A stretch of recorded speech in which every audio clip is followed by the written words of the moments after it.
Olá pessoal, a paz do Senhor, espero que vocês estejam bem. Faz um tempo, né, que eu estou aqui um pouquinho sumida daqui, muitas coisas aconteceram e eu vou vir aqui testemunhar para edificar a tua alma, a sua esperança, que vale a pena aí esperar em Deus. Quem espera em Deus não se apressa. E uma das coisas que eu carrego comigo que é que o tempo errado toma o encanto do tempo certo. E eu sei que um dos vídeos aqui que eu tinha postado no meu canal, Como Esperar em Deus, foi derrubado e eu vou gravar outro aqui, até mesmo porque eu tenho outras coisas para poder contar e dividir aqui para vocês. E eu sei que vai edificar a alma aí de vocês que estão me vendo. E não menos importante, se você ainda não é inscrito aqui no meu canal, se inscreva no meu canal, ative o sininho e compartilhe esta mensagem em nome de Jesus. E a palavra que eu quero dividir aqui, compartilhar com vocês, se encontra no livro do profeta Abacuque, capítulo 3, do 17 ao 18, é uma palavra bem conhecida, mas vai fazer todo sentido para você. E diz assim: porque ainda que a figueira não floresça, nem haja fruto na vide, o produto da oliveira minta e os campos não produzam mantimento, as ovelhas da malhada sejam arrebatadas e nos currais não haja vacas. Todavia eu me alegrarei no Senhor, exultarei no Deus da minha salvação. Abacuque, ele vai profetizar em um contexto de corrupção, violência, idolatria, exploração aos pobres. Ele estava preocupado com a decadência de Judá. Judá é o povo escolhido por Deus, do qual eles dão as costas para Deus e vai adorar outros deuses. Judá vai dar as costas para o Senhor, mas o Senhor vendo todas as coisas acontecendo, Deus vendo tudo o que estava acontecendo, Deus vai levantar o próprio povo inimigo, os próprios babilônios, para afrontar, para perseguir mesmo o povo de Judá. Porém, Abacuque, ele vai começar a questionar a Deus porque Deus estava permitindo que esse povo perverso fosse usado para punir a Judá. E Deus vai responder que ia levantar os babilônios para punir a Judá, para que Judá se voltasse novamente para Deus. E na história, desde Gênesis Apocalipse, nós vemos esse ciclo acontecendo. O povo dá as costas para Deus, Deus tem que levantar o povo inimigo, abate o povo, persegue o povo se lembra de Deus, então o povo volta o seu olhar, os seus olhos, o seu coração para Deus, clama, se arrepende, então Deus abate o povo inimigo e exalta aí esse povo, porque o povo se humilhou na presença de Deus. E o livro de Abacuque é um dos livros do qual vai nos encorajar a esperar no Senhor e esperando que Ele realmente faça todas as coisas para o nosso bem. E uma das coisas que o Espírito Santo ele chamava a minha atenção e ministrava muito ao meu coração era: Abacuque, ele viu o mal prosperar, ele viu o povo sofrer. E é em meio ao sofrimento que Abacuque ele encontrou forças em Deus para continuar. E aqui eu já quero abrir um parênteses e dizer a você, eu gosto muito de cozinhar. Eu não sei você, mas Laís, toda mulher gosta de cozinhar, mas homem também gosta de cozinhar. Também tem mulher que não gosta de cozinhar e homem também, enfim. E eu vi uma receita e era algo que eu queria comer muito e eu falei assim, eu não vou comprar, eu quero eu mesma fazer porque eu sei. Só que era uma receita nova, então eu tive que me colocar a esse desafio. E me colocando a esse desafio de fazer esse doce, o que aconteceu? Eu comecei a mexer e não parava de mexer. Porém, o ponto não dava. O ponto que tinha que chegar não chegava. E aí eu comecei a pensar, por que eu fui inventar de fazer isso aqui?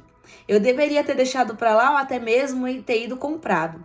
Só que na mesma hora que eu pensei isso, só pensei em cogitei, eu fiquei pensando na mesma hora. Mas talvez não vai ter o mesmo gosto do qual eu vou estar fazendo.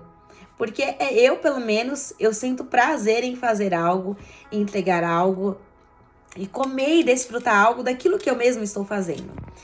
E aí eu falei, eu vou continuar. E nessa que eu continuei, parece que o negócio estava desandando e nunca chegava no ponto.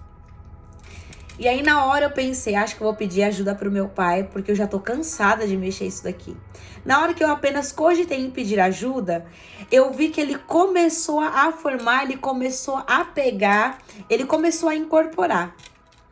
E nisso que ele começou a incorporar, eu fiquei um pouquinho feliz. Só que na mesma hora que ele começou a incorporar, ele começou a deslanchar de novo, começou a não dar certo. E aí eu pensei, quer saber, eu vou desistir. Eu não vou fazer mais isso aqui não, vou jogar tudo fora, eu gastei os ingredientes. Na hora que eu falei isso, o Espírito Santo ministrou meu coração. Agora que está chegando quase no final, você vai desistir? Por que você não tenta mais um pouco? E então eu permaneci ali continuando. E a hora que eu vi aquele negócio tomando forma, eu mesma fiquei alegre, eu mesma fiquei feliz. E conclusão, o doce saiu e ficou assim, maravilhoso. E o que eu quero dizer a isso, para a sua vida e ministrar ao seu coração, aquilo que o Senhor, ele ministrava muito forte ao meu coração. Sobre o versículo 17 e 18. E olha só, a figueira, ela não estava florescendo. As vinhas não estavam produzindo seus frutos. A oliveira também não estava dando o seu produto. Os campos não estavam produzindo mantimentos. E até mesmo o gado estava desaparecendo. Que esperança nós podemos ver no caos? Que esperança nós podemos ver no luto? Que esperança nós podemos ver numa traição, numa perseguição, numa calúnia, numa afronta? Que esperança nós podemos ver numa enfermidade quando o médico diz que não tem jeito? Que esperança nós podemos ver quando as portas estão fechadas e as portas não se abrem? Que esperança nós podemos ver e enterrar ou sepultar um filho, uma mãe, um pai? Que esperança nós podemos ver em tudo isso? Que esperança nós podemos ver quando um relacionamento não dá certo? Que esperança nós podemos ver quando Deus diz não? Porque é muito fácil ver esperança quando tudo dá certo, quando tudo está favorecendo ao meu favor. E uma das coisas do qual a sociedade, e eu vou dizer até mesmo os crentes, tem a perspectiva de achar que porque tudo está dando certo, Deus está no controle. Porque quando as coisas dão errada, nós não achamos também que Deus está no controle? Porque quando Deus diz não, nós achamos também que não é da parte de Deus? Por que nós só conseguimos ver Deus quando tudo vai bem? Porque as pessoas, os crentes, infelizmente, foram criados por aquilo que ouviram e deixaram de buscar essa verdade, a palavra, como se Deus só tivesse no sim. Mas muito pelo contrário, se nós lemos a Bíblia, se realmente nós pararmos para ler a Bíblia e não o que a nossa alma deseja, nós vamos ver que em meio ao caos, Deus sempre se fez presente. Na esterilidade, Deus também se fez presente. Nos nãos, Deus também se fez presente. Ele se fez presente em tudo e Ele se faz presente na minha e na tua vida em absolutamente tudo. E olha só, o profeta diz que se alegra e exulta no Deus da sua salvação. Nós precisamos entender algo, que Deus, ele não apenas está no controle, mas ele é o próprio controle. Então, se Deus está no controle e ele é o próprio controle, nós não precisamos temer. Laís, mas nós somos seres humanos. Sim, eu sei. Eu também choro, eu também me entristeço, eu também fico irada. Eu também, às vezes, não gosto, às vezes, das respostas de Deus. Eu não gosto dos meus cenários que muitas das vezes eu vivo. Eu não gosto. Mas o profeta vai nos ensinar algo, que em meio ao caos do qual Judá, o próprio povo dele, estava passando, porque ele também estava nesse meio, ele também não foi poupado. Não é porque ele era profeta que ele iria ser poupado, muito pelo contrário, ele também ia passar para profetizar aquilo que Deus estava pedindo para que ele falasse. Porque ser profeta de Deus, ser servo de Deus, ser discípulo de Cristo, tá achando que você sempre vai ouvir sim, sempre tudo vai dar bem? Não. Ser discípulo é saber ouvir não. Ser discípulo é ver as coisas tudo dando errado, para os outros dando certo, e aparentemente aos nossos olhos dando tudo errado, e achar que Deus não está no controle, mas é aí que Deus se faz presente em meio ao caos. E porque Deus está no controle de tudo, eu e você podemos nos alegrar. Podemos nos alegrar quando a gente vê a vitória na vida do outro e não vê na sua. Quando nós vemos Deus abençoando outras vidas e não vê Ele te abençoando ainda, porque o seu tempo ainda não chegou, mas tudo bem. É Deus testando o nosso coração para saber aonde que verdadeiramente o nosso coração está. Será que o nosso coração não estava na bênção? E ao invés do abençoador? Tem muitas coisas que muitas das vezes Deus não permite que a gente receba, porque o nosso coração não está nele. Deus sabe aonde verdadeiramente o nosso coração está. Mas aqui eu quero te chamar a sua atenção, independente do que esteja acontecendo na sua vida, independente do caos que você esteja passando, das lutas, das adversidades que você esteja passando, ou até mesmo da esterilidade do qual você esteja passando na sua vida, eu quero motivar você, além do que motivar, eu quero chamar a sua atenção, atrair a tua atenção para algo. Você tem motivo suficiente para se alegrar. A alegria não é uma coisa, a alegria não é o seu dinheiro, a alegria não é o seu ministério, a alegria não é o seu status, não são os seus seguidores, não são os seus inscritos, a alegria não é o teu relacionamento, a alegria não é o teu casamento, não é o teu filho, tua faculdade, o teu carro, não importa aquilo que seja. A alegria verdadeira, ela tem um nome e ela é uma pessoa, ela se chama Jesus. Enquanto você não souber se alegrar em Cristo, como é que nós podemos desfrutar das partículas das bênçãos que Deus nos entrega?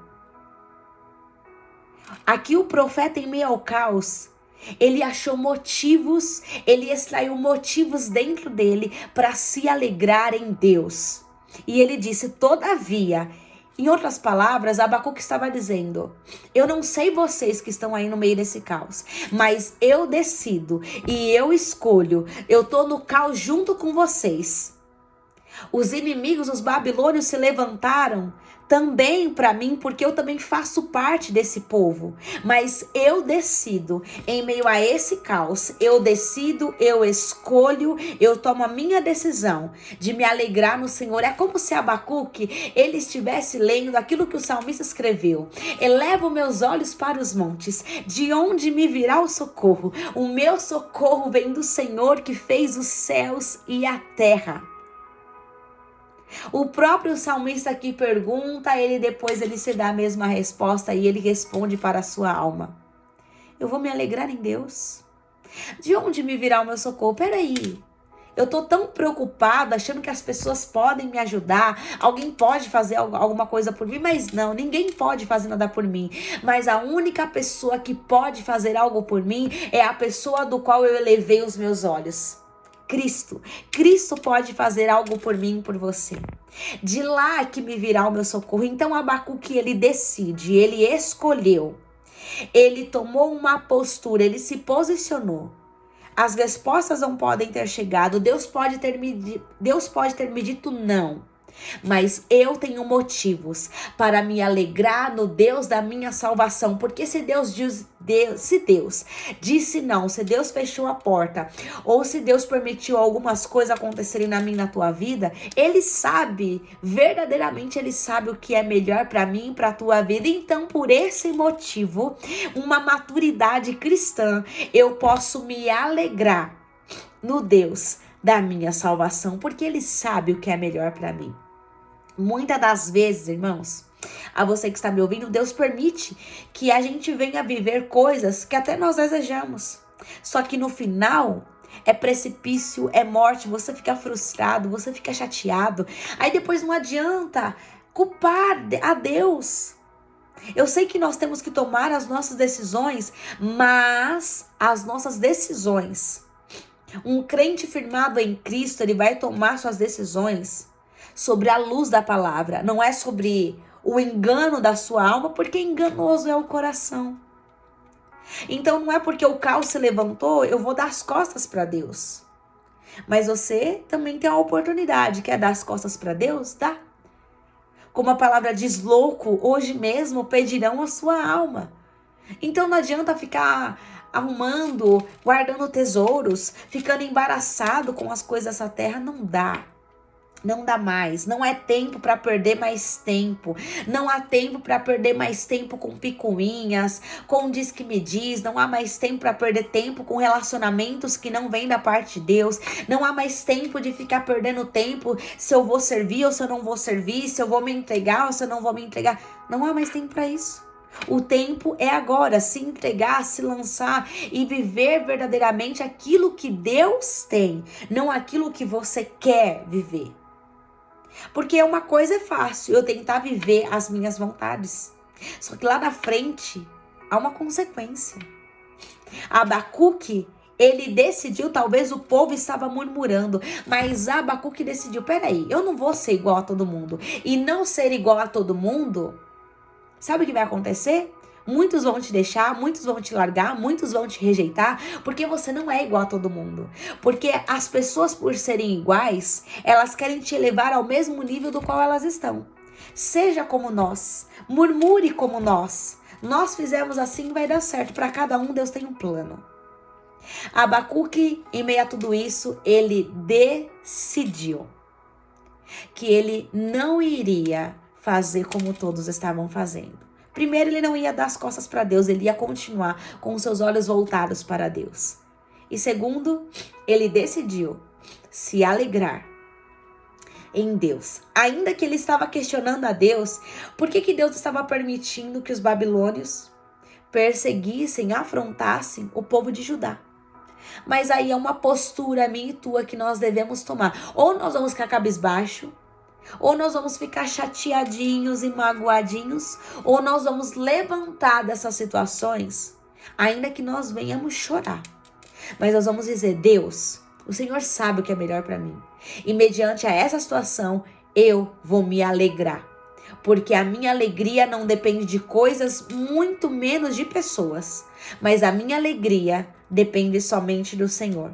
Que hoje o Espírito Santo, ele possa te fazer um homem e uma mulher de Deus completo, feliz e realizado, não em alguém e não em coisas, porque a partir do momento que você precisa de coisas ou pessoas para ser feliz, completo e realizado, você é uma pessoa vazia.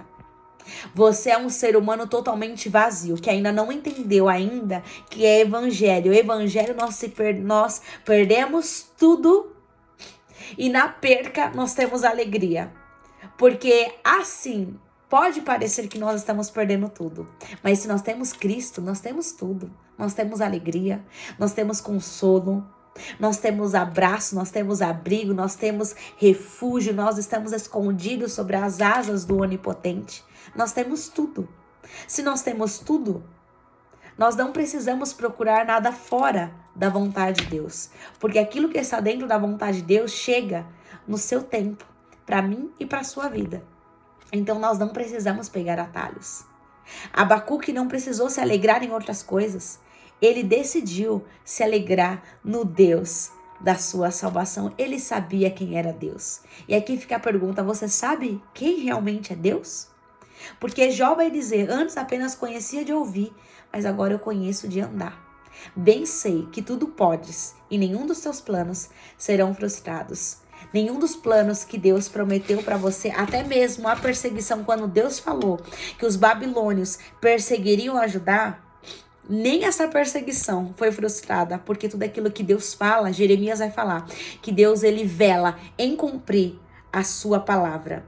Então se Deus velou, se Deus cumpriu, até mesmo numa perseguição, você acha que as promessas de Deus serão anuladas na minha e na sua vida? Basta eu e você nos posicionarmos.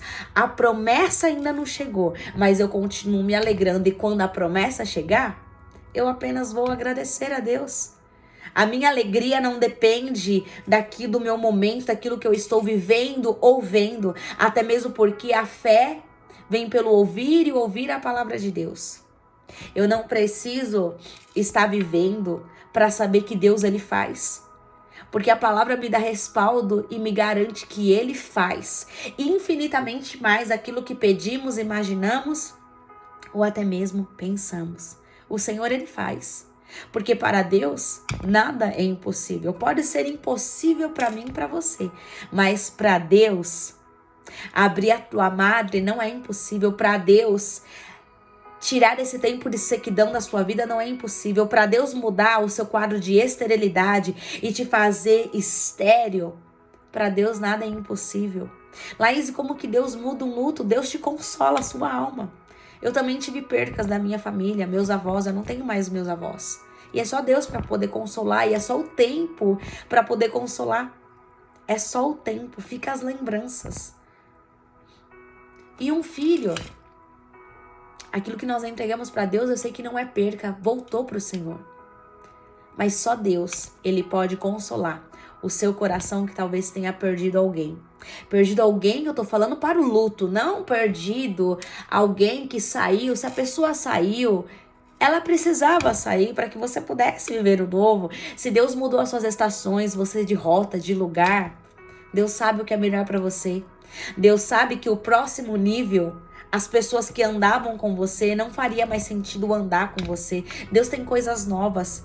Sabe uma das coisas que eu aprendi? A andar com as mãos abertas. Uma das coisas que eu aprendi com o Espírito Santo, eu era uma pessoa que eu era muito apegada. Eu me apego fácil às pessoas. Mas também para mim desapegar é no 3, 2, 1. Eu não sou mais apegada a essa pessoa. Frieza? Não. Mas eu precisei aprender, através de muitas coisas eu precisei aprender. Muitas mesmo. E eu aprendi. E hoje, graças a Deus, eu não sofro. Pode doer na hora. Mas eu não sofro mais, sabe por quê? Eu não tenho tempo para ficar resmungando, eu não tenho tempo para ficar chorando aquilo que já foi, já foi. Eu tenho caminhos à frente para prosseguir. Eu tenho caminhos à frente. Deus escuta conversas que eu e você não escutamos. Deus vê aquilo que nós não vemos. O salmista vai dizer: Senhor, não me deixe enganado nem confundido por causa dos meus adversários. Deus sabe o que tira, Deus sabe o que traz e tá tudo bem. Uma pessoa madura agradece, não reclama, não questiona Deus. Por quê? Não. Um crente maduro apoiado nessa palavra vai agradecer a Deus. Eu sei que é difícil. Eu sei que é difícil agradecer em meio ao caos. E a Bíblia vai nos dizer que em tudo dai graças, porque essa é a vontade de Deus. Como que eu posso dar graças, né? Numa perseguição, numa traição, numa calúnia, numa afronta? Como eu posso dar graças num luto? Como eu posso dar graças na porta fechada? Como eu posso dar graças na minha vida financeira? Talvez você que tá me vendo aí. Como que eu posso dar graças, Laís? A minha vida financeira tá um caos. Tô sendo despejado. Como é que eu posso dar graças em tudo isso? Porém, a Bíblia vai muito clara e vai nos dizer: o que eu faço hoje, tu porém não entendes. Porém, amanhã você vai entender. Então, o que eu posso te dar esse conselho, independente do que você esteja passando ou vivendo, se alegre no Senhor. Você tem motivos. Você ainda está vivo. Você ainda está viva. Então, você tem motivos. O seu motivo para você se alegrar todos os dias é Jesus. Você tem motivos para se alegrar. Lembre-se disso. Você não precisa de nada, nem ninguém e nem de coisas para se alegrar. Porque as coisas dessa terra, elas são passageiras. Mas as eternas, as espirituais, elas são eternas. Nas coisas eternas, nós podemos nos alegrar. Em Jesus, nós temos N motivos para nos alegrar. Você tá aí, ó. Vivo, talvez esteja me ouvindo, me vendo, tá andando, tá respirando. Talvez você não tenha aquilo que você talvez almeja no presente momento. Ou talvez não tenha até mesmo comido aquilo que você gostaria de ter comido. Mas você está vivo. Quantas pessoas estão numa cadeira de roda? Ou nem estão vivas, estão no hospital, dependentes de remédio, de medicação, estão numa UTI, precisando de um respirador. Mas você está aí me vendo, então você tem motivos para se alegrar em Deus. Se alegre em Deus. Você tem motivos para se alegrar em Deus. Amém? Independente das circunstâncias, você tem um motivo para se alegrar. E essa alegria, ela tem um nome, Jesus. O profeta Abacuque decidiu e escolheu e se posicionou e ele se decidiu e resolveu se alegrar em Deus. Hoje você pode fazer essa escolha. Independente do que você esteja passando, se alegre, decida e se posicione a confundir o seu inimigo, a se alegrar em Deus. Adore e exalte ao nome do Senhor. A Ele a honra, a Ele a glória e todo louvor de hoje e para todo o sempre. Amém? Fique com essa palavra e compartilhe, seja um profeta aí na vida de alguém e compartilhe essa mensagem. Eu creio que Deus vai falar com muitas vidas, assim como falou comigo também. Amém? Que o Senhor te abençoe e te guarde, que o Senhor faça resplandecer o rosto dele sobre você e te conceda a paz, em nome de Jesus. Em breve eu estarei aqui de volta com muitos testemunhos, e com as palavras daquilo que o Senhor colocar ao meu coração, porque eu não vou vir aqui à toa. O meu intuito não é esse. Eu venho aqui realmente para trazer aquilo que Deus coloca no meu coração para dividir com vocês. Amém? Deus abençoe, fiquem na paz do Senhor e um ótimo final de semana na presença de Jesus.